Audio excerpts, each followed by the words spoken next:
Welcome to the Bowden Blitz SEC edition. I'm Joe Lisi, joined by former National Coach of the Year, Terry Bowden. Coach, great games in the conference this past weekend. Upsets, games right down to the wire, fantastic finishes. The SEC had it this past weekend. Before we do that, though, we'll look at the updated odds entering week number 6. We have had a little bit of a change at the top. Alabama now sitting alone at plus 260, followed by the Texas Longhorns and then the Georgia Bulldogs. This is a wide open conference for an SEC championship. Is the SEC still the conference to beat when you look at college football 2025? I don't think I can honestly say at the top of the SEC that it is any stronger than the top of the Big Ten right now. The top of the Big Ten with Oregon and Penn State and even Indiana, Illinois, and some of these other teams. It's getting very close as being as strong. I still think the SEC is strong from top to bottom, but I think it's a pretty good battle. But clearly, the SEC, although they don't have as many top 3 or 4 teams, you've got 3 very, very talented teams, now maybe 4, that still have a lot of talent that are still being in the hunt for the conference championship. And so, again, I would say the SEC is still just as likely to have somebody in the championship game as the Big Ten, but it's pretty even. Yeah, I think the biggest thing when I look at the conference and I watch all the games on Saturday is that it used to be Georgia, Alabama, LSU. You want to throw in Tennessee into the mix, maybe top heavy, as just being the 3 or 4 teams from an offense and defensive line perspective that could just dominate on any given Saturday. And now you're seeing teams like Ole Miss. You're seeing teams like Mississippi State and some of the other teams, A&M now all of a sudden making some noise. That on any given Saturday, if you don't bring your A game, you could get clipped and you could get upset, just the way Alabama lost to Vanderbilt last year. And it happened again this past weekend with games going right down to the final couple of minutes. Do you see that as well, that we're starting to see from top to bottom in the SEC, that those teams that were just doormats for years are now recruiting, getting in transfer talent, and now competing with the tops of the conference, the likes of Alabama, Georgia, and Texas, respectively? Oh, no, I think it's a much more balanced conference. The Deep South, where college football's king. NFL's not king. Basketball's not king. College football is king, and people do whatever they can to be successful. In the old days, the boosters might have done too much. But now that there's an NFL, you'll see Mississippi State, they're out there doing a great job. Vandy has admitted saying, okay, we're opening up our NIL package and bringing in good players. And now everybody's committed to bringing in players that you might not normally have gotten to compete with those top 2 or 3 teams. And that's why I'm dying to see Alabama Vandy again this week and some of these other games, because you see so much parity in the conference. And I think that's just the way college football's going, is that the teams that don't usually get the very best high school players, they're now able to go out there and get the very best players on everybody else's team that are not willing to pay the money that they are. And you see so many of these SEC teams. If Mississippi State will give an example, there's not a more improved team in the country this year in any conference to me than Mississippi State. Yeah, Mississippi State covers as a 7.5-point home dog against Tennessee. I mean, the game goes right into overtime.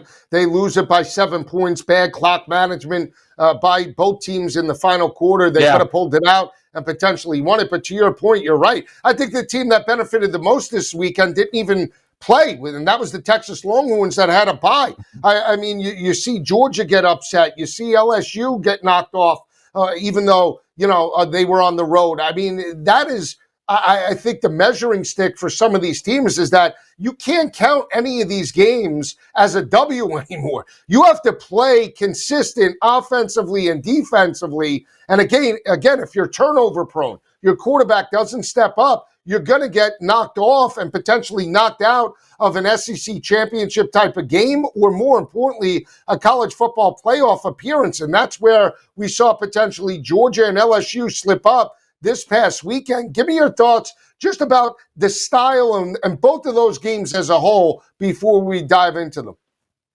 Well, what we're seeing is the quarterback play becomes so important, and I do think we as fans, maybe as voters in some of these voting polls, we're still enamored with the name teams. We just say we assume that this team is going to have better talent than that team, or this team is not. They never get there, and we have to admit that in the last 3 or 4 years, NIL portal transfer has changed all of that. I mean, Ole Miss was a prime example. They could have beaten LSU worse. Now, I've been on LSU's. I've been riding them pretty hard, but I'm not seeing enough of what they're doing. But I'm also seeing a lot more. I mean, here's Ole Miss not getting one quarterback, but getting two quarterbacks out of the portal, Right. and the backup is pretty dang good. And so it's made it more even. And I think like Texas, we haven't seen much about them since they lost that game to Ohio State. We're going to start seeing they play Florida. They better be ready because with all the tough luck Florida's had, those suckers can still play defense. Absolutely. I think it also wide open SEC race. It's a wide Right. open Heisman race when you look at it. You brought up Ole Miss's victory over LSU. Trinidad Right. Chambliss is now a name that all of a sudden we have to see. He was 50-1 at the start of the weekend, now down to 12-1. He has another dynamic performance, over 280 passing yards in the game. He abused LSU on the ground with his legs. And again, him and Diego Pavia have an opportunity to really set the bar and separate themselves the bigger wins that they have on their resume. Pavia does play Alabama this Right. weekend. Trinidad Chambliss still has big games down the road. But again, they played the way they have up until this point, and their teams are still undefeated. These are two names now, not household names at the start of Right. the year that had great value and can only close the gap now on Ty Simpson. Right, Ty Simpson. That was a name we didn't mention much before. And don't forget Joey Aguilar. They're still throwing the ball and playing well. And they lost that one game to Georgia. They're still in the hunt. So it's kind of each week as you see somebody get hot, um, that guy's going to move up in the voting. And now it's going to take what you look for now are the oddities or the things that are unusual. Chambliss at Ole Miss played at Ferris State, a Division II guy. That kind of gets people excited. Something different there. Or a Joey Aguilar, if they come on and keep on winning, a guy that moved up from Appalachian State. So I think a lot of these guys, as they go through the season, as teams begin to win or lose, you're going to see this thing switch. But it's starting to get narrowed down. And as a great quarterback, you still got to ride a great football team. You've got to be on a team that can get you to the top. I agree 100%. And Gunnar Stockton, I still think, is in the mix. We'll see, because the Bulldogs do face off against the likes of Auburn, Florida. There's some still big games. Georgia Tech is on their schedule. We'll see if Gunnar Stockton could bounce off the mat and get himself and the team back in national championship contention. For Garrett Nussmeier and LSU, though, Coach, terrible performance, didn't live up to the hype. We're hearing rumblings potentially that he's hurt. From what you saw on Saturday, any buy into that Garrett Nussmeier potentially has a torn oblique or a hurt torso that he's not playing well? That could be, but look at them. They're the same problem as last year. They ran for 58 yards, and now you got to win it with the quarterback. Let me say this: sometimes an offensive system or scheme, or the coordinator or the play caller, that's not the way he wants to win. He wants to win the old methodical way. And so when you can't run, they don't do a good job of letting the quarterback take over. Now, he hasn't played his best, but he didn't play terrible. He didn't go out there and win it by himself. But you run for 58 yards and you're an LSU type of team, you're going to have a tough time as a quarterback because you're going to be throwing in long yardage situations. Absolutely. When Coach and I return, we'll break down those two big battles, Alabama and Georgia, and LSU, Ole Miss, coming right back on the Bowden Blitz.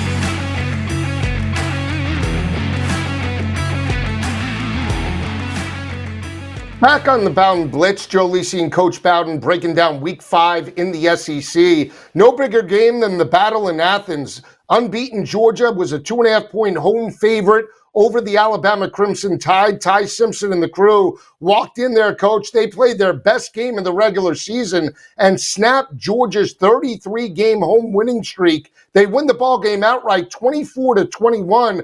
An A-plus effort for Kalen DeBoer's second year in the row that he's gotten the best of Kirby Smart and the Bulldogs. Yeah, did a great job. And that was the thing I came away with, that Alabama played much more like the championship teams of Alabama of old that we saw. It was a huge game. Kalen DeBoer knew he had to get them moving in that direction. He couldn't do it without a win over Georgia. I think Georgia, and I'm not sure Kirby Smart plays a little apprehensive against Alabama. He knows it's been a nemesis to him. He doesn't want to turn the ball over. He wants to run the ball. Don't make mistakes. Don't give up the deep ball. And all of a sudden you play too deep and you give up a lot of underneath throws. And I think he played, and yet the way Kirby played, at 4th and 1 in the fourth quarter, he had a chance to go ahead and win the game and run for 1,000,000 yards, 6.9 yards a play. But I just still think he's playing almost like he's the underdog, and Alabama is the favored team, and he doesn't want to mess it up. Absolutely. I think the biggest thing for me, it was the performance of Ty Simpson. He steps up 24 of 38. He throws for 276 yards, 2 touchdowns, no interceptions. He looked like a different quarterback on the road based off the Week 1 performance and the loss against Florida State. This team looked prepared. They started fast, which I thought was important to put the pressure on Gunnar Stockton and the Georgia offense to match them score for score. The other thing, too, I just think that Alabama's wide receivers, Bernard, Williams, they were just a little bit better than what we saw from an offensive perspective, right? And I thought that's where the game was won or lost. Yeah, absolutely. I think the talent at the wide out position and their ability to make extra yardage after they catch it, to get open underneath, kept Alabama on their heels all day. And then Ty Simpson. Ty Simpson to me reminds me of what we thought about C.J. Carr at Notre Dame. Had all the look of a quarterback, the background of a good quarterback, does all the right things, but we hadn't seen enough of him yet. The more we see of Ty Simpson, the more you like him. He fits into that. This guy looks like a quarterback, acts like a quarterback, and he gets the ball. He dishes off to people that make plays for him instead of having to make plays himself. And Gunnar Stockton did not do bad. I just don't see they got one sack the entire game. I think either none or one against Alabama, and just not at the pressure that we're used to seeing the great defensive line put on opponents' quarterbacks. Gunnar Stockton completes 13 of 20 for 130 yards, 1 touchdown, no interceptions. Georgia does rush for over 200 yards, over 6 yards per carry. Is the first loss, Coach, dating back to 2016 that the Bulldogs have rushed for over 200 yards and lost the ball game. It was the first time dating back to 2016. They are now 51-1 straight up against FCS and FBS opponents. Defense played well. They held Alabama to only 117 yards on the ground, 3.1 yards per carry. I think in a rematch type of situation, we'll see if Kirby Smart and the Bulldogs play a little bit differently should they both get to the SEC championship game. One of the best games of the day took place in the Grove. LSU jumps out to a 7-0 early lead against Trinidad Chambliss and the Ole Miss Rebels. All Lane Kiffin did in that offense was make adjustments. They started to expose LSU's defense over the top, running and throwing. They account for over 400 yards of total offense, and they steal this one. They were favored in that matchup, Coach, by 1.5 points. They win it going away, basically 24-19. Dominant effort in the second half by the Rebels. Yeah, it could have been worse. They just outplayed LSU. LSU now is facing a lot of problems. It reminds me of when I watch Auburn, and that's a different situation. They're not running the ball at all. They're not getting performance out of a quarterback that needs to give them more. Well, they rushed for 58 yards. And when you do that, you're going to have problems at LSU. You're going to put a quarterback like Nussmeier, who's not a athletic type of scrambler. He's more of a quarterback that can run well, but he's not going to run away from people. Now, he gets in a bind, and he gets a lot gripe because he doesn't do enough to win the game. But I mean, I'll be honest with you. Ole Miss calls plays, runs an offense like they're trying to go out there and win the game. LSU is like they're not trying to lose it, and I just don't see enough coming out of innovation, coming out of LSU's offense, and they've got themselves in a bind. Whereas, and I didn't think the freshman quarterback, the transfer quarterback, he's an SEC freshman anyway. We're talking about Tristan Chambliss out of Ferris State. He played like a pro. I mean, he can run, he can throw. He's going to have an interception every now and then, but he's going to make so many positive plays. He just looked like the big dog out there and made it happen. I guarantee it.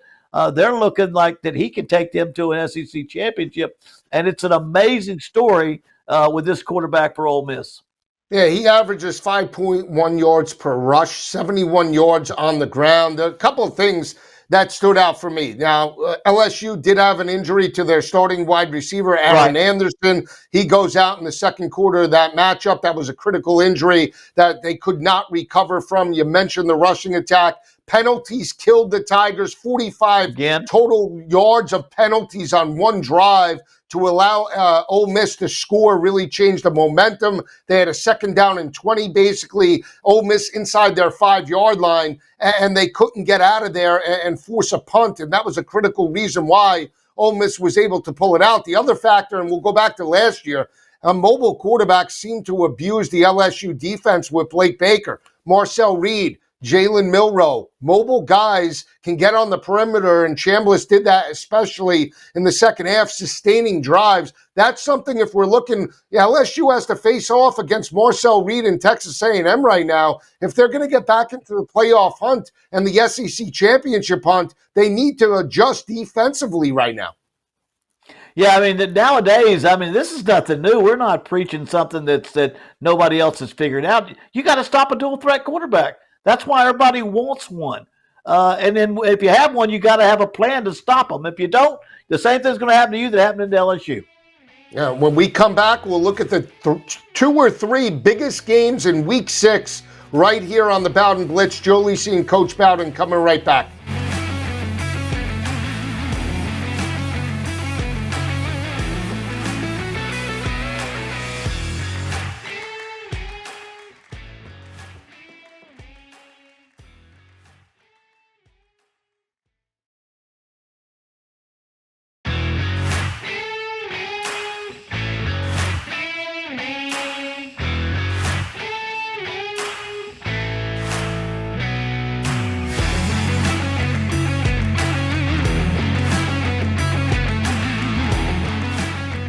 Back on the Bowden Blitz, Joe Lisi and Coach Bowden going to take a look at week number 6 in the SEC. It's a rematch of last year. Vanderbilt struck the upset as a double-digit underdog in Nashville. They come now on the road catching 10.5 points against Alabama. Diego Pavia and the crew snapped a 23-game winning streak by Alabama over the Commodores last year. This offense is humming. They put up 50-plus points against Utah State. Now they're catching 10.5 on the road. Are the Commodores live in Tuscaloosa this weekend? Well, I'm going to tell you, you better expect them to be. I mean, the way they're playing and the many times we all have said, it's going to run out, the luck's going to run out, or people are going to start taking them seriously, or the ball's not going to bounce their way. Forget all that stuff. This is a very good football team. Diego Pavia is one of the best quarterbacks in the conference. I'm not talking about NFL. I'm not sure where that stands is. I'm talking about leading with their football team, kind of like Haynes King for Georgia Tech. That's how Diego Pavia is at Vanderbilt. He makes things happen. He's confident. He understands the system, and he runs it well. And I'm going to be honest with you, it's a contending type thing. This is a great football game. And it's one Alabama went out there after beating Georgia last year, came back and just Vanderbilt ruined their season practically, or ruined the direction of their program. I think the one difference this year, Alabama clearly knows exactly what's on the line and how good this team is, and there will be no uncertainty about the quality of the opponent or the bigness of the game. We talked about Diego Pavia playing lights out, completing over 70% of his passes. He's a dual threat, 13 touchdowns, 3 interceptions, Coach. But it's not just the Vanderbilt offense that's averaging 49 points per game. Clark Lee has done a fantastic job on the defensive side of the ball. This defense enters this matchup only allowing 17 points per game, which has allowed them to go toe-to-toe with some of the better teams on their schedule. Catching 10.5 points, Ty Simpson's going to have to make some plays over the top. Playing at home, all the pressure now is back on Alabama, even though they got this road win against Georgia this past Saturday. Again, they're going to be in a dogfight come Saturday afternoon. Yeah, I mean, but they ought to. I mean, they had pressure going to Georgia. This team lost to Florida State, and that fan base has been on those guys, on those coaches. Every play, there's tension, and you know when you got to win every single game you play, and so that's established. That's what's facing them. And after losing to Vanderbilt, you know good and well those players know all week what's in store for them. And what they've got to go out there is put the same type of game together that they had against Georgia. The plan isn't hard. You just got to execute it. You got to go out there and play like you did against Georgia. Come out strong in the beginning of the play. Don't fall behind against Vanderbilt because you may not catch up. Diego Pavia and Vanderbilt, like we said, this offense is hitting on all cylinders. They put up 50-plus points against Utah State. They got the win, but no cover. You see this total at 56.5 with the type of talent that Vanderbilt possesses offensively. And knowing what Alabama did against a very good defense against Georgia, this game potentially could get into the 60s Saturday afternoon. Absolutely, and the way Vanderbilt plays, I love I'd like to take Vandy in the points too. I like 10.5 points with me and this Vandy team is because I think of how well they've played against everybody they play against. They don't have a bad game. They've got like I say, great leadership. The head coach has them pumped up for the game. Reminds me of Georgia Tech over there in the ACC. They got a quarterback that's just like that. They've got a team that plays together. It's a smart football team with a smart offense, and it's a spread option type, and it's a problem. And so I'll wait till later on to pick the winner in this one. But I'll tell you, Alabama better have a great week of practice. Yeah, we'll break down that game a little bit later in the week. The final game that we'll preview is another game in Georgia. They just lost their 33-game home winning streak. They're laying 20.5 to Kentucky. From a mindset perspective, Coach, what is Kirby Smart telling his team? They get an opponent that they should beat up. Kentucky is 0-2 in the conference. This seems like a perfect spot to get right against the Wildcats. Yeah, I mean, you don't ever want to lose to Alabama, but if you could ever figure out how to prepare yourself for the next team, that pretty much got their mindset right against Kentucky. So I think Georgia will have their minds right. They've got to go out there and not fall behind and go out and take charge of this football game and get back in the groove, because I'm going to tell you, Georgia has still got a very good team, and we didn't talk about it, but there was a 4th-and-1 call that Kirby Smart made, possibly incorrectly. He would have won that game against Alabama going into this game. So here's a big one he's got to win. For Coach Bowden, I'm Joe Lisi. We'll see you later in the week on the Bowden Blitz. Have a great day, everyone.